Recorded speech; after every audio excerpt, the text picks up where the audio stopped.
You meet someone new, your heart races a little. Something about them feels familiar.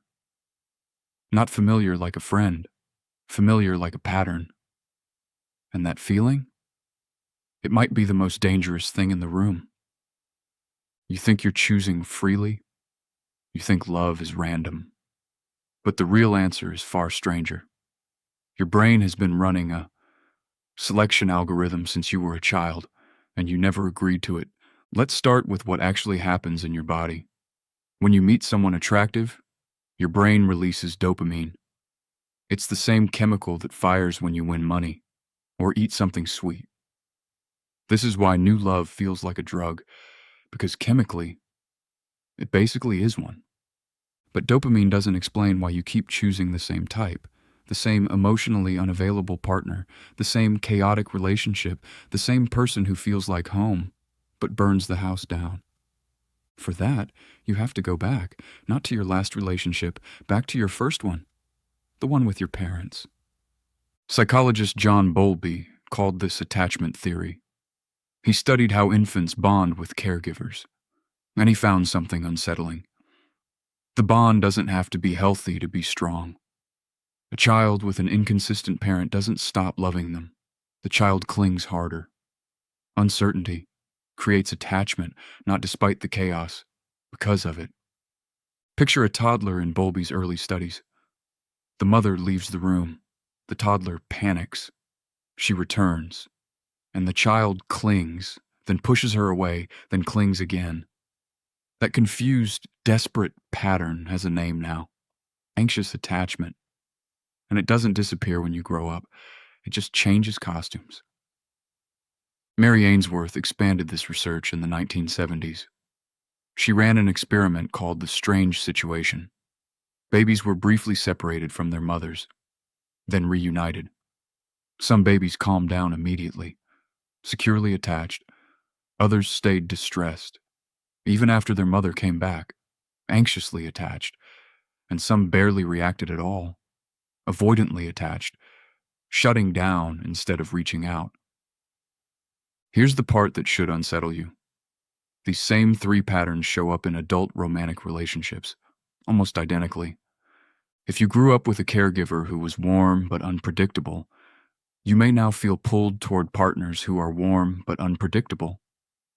Not because you enjoy suffering, because your nervous system learned that love equals uncertainty. Calm, steady partners can feel boring, even suspicious. Your body doesn't trust peace. It trusts the roller coaster it already knows. If you grew up with a caregiver who was distant or dismissive, you may now feel drawn to partners who are emotionally unavailable. Chasing someone who won't fully commit can feel oddly comfortable because it matches the blueprint. You already know how to love someone who won't fully love you back. This is called repetition compulsion, a term popularized by Sigmund Freud. He noticed patients unconsciously recreating painful childhood dynamics, not because they wanted pain, because the nervous system seeks the familiar, even when familiar means hurtful. Your brain isn't trying to sabotage you. It's trying to finish something. Some part of you believes, if you can just get this version of the story to end differently, you'll finally heal the original wound.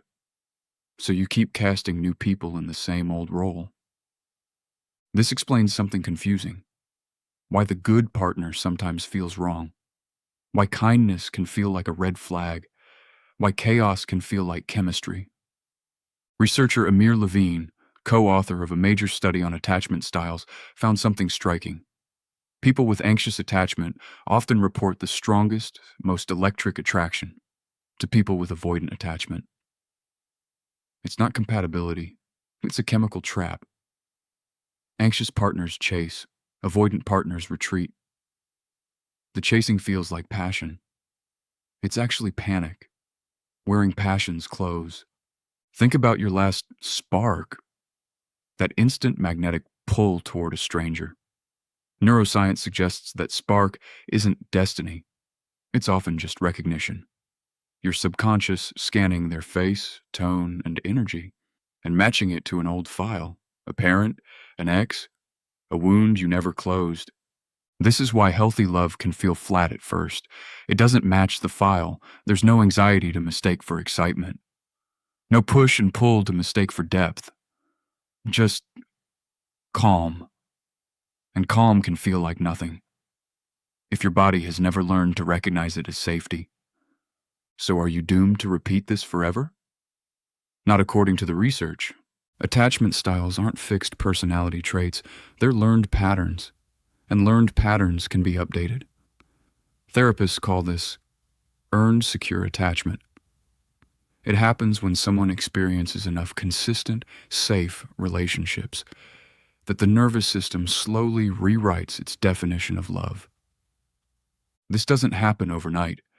It happens through awareness, noticing the pull toward chaos and choosing not to follow it automatically, noticing when calm feels boring and staying anyway, long enough to feel it become safe.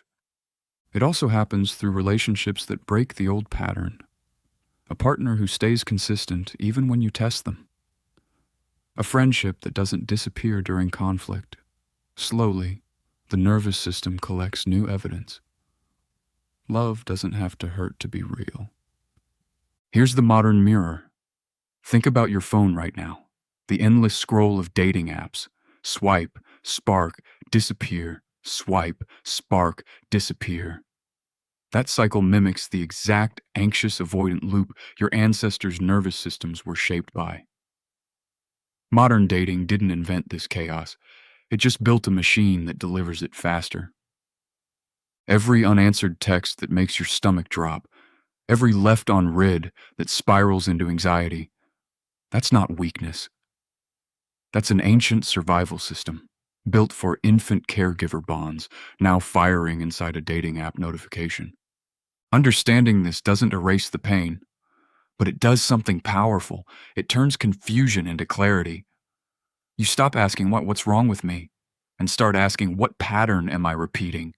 And where did it start? Because the wrong people were never random. They were familiar. And familiar isn't the same thing as right. Next time your heart races for someone new, pause for 1 second. Ask yourself, is this excitement?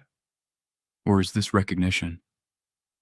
Because that feeling in your chest, the one that feels like destiny, might actually be your oldest wound saying hello again.